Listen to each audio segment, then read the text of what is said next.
بسم الله الرحمن الرحيم. يا أيها المدثر قم فأنذر وربك فكبر وثيابك فطهر والرجز فاهجر ولا تمنن تستكثر ولربك فاصبر فإذا نقر في الناقور فذلك يومئذ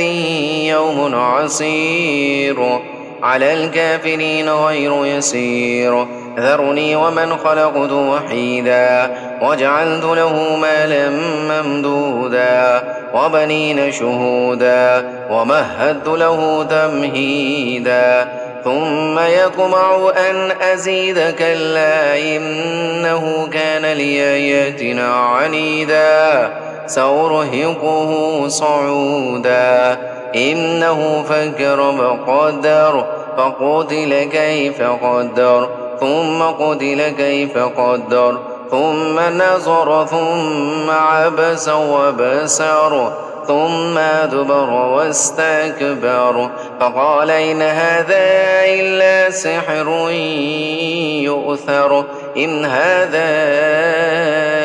إلا قول البشر سأصليه سقر وما أدراك ما سقر لا تبقي ولا تذر لواحة للبشر عليها 19 وما جعلنا أصحاب النار إلا ملائكة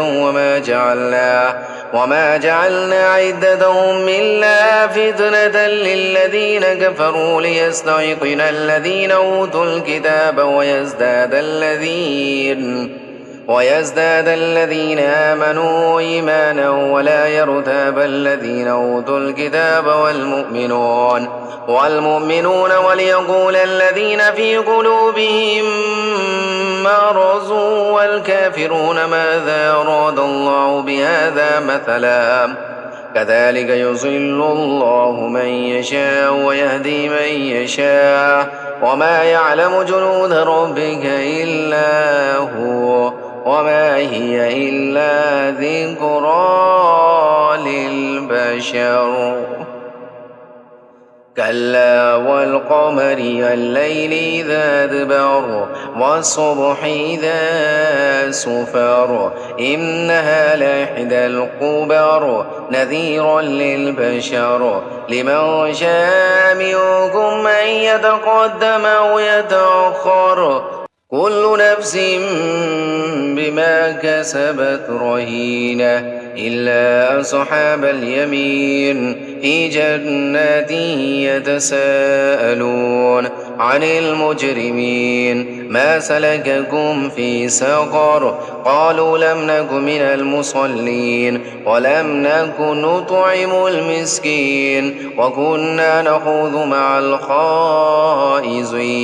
وكنا نكذب بيوم الدين حتى أتانا اليقين فما تنفعهم شفاعة الشافعين فما لهم عن التذكرة معرضين كأنهم حمر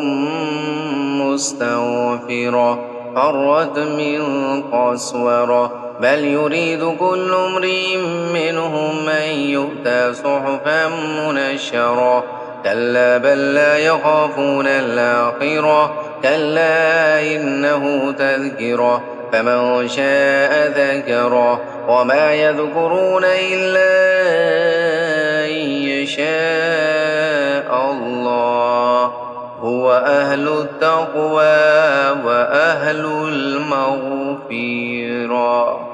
صدق الله العظيم.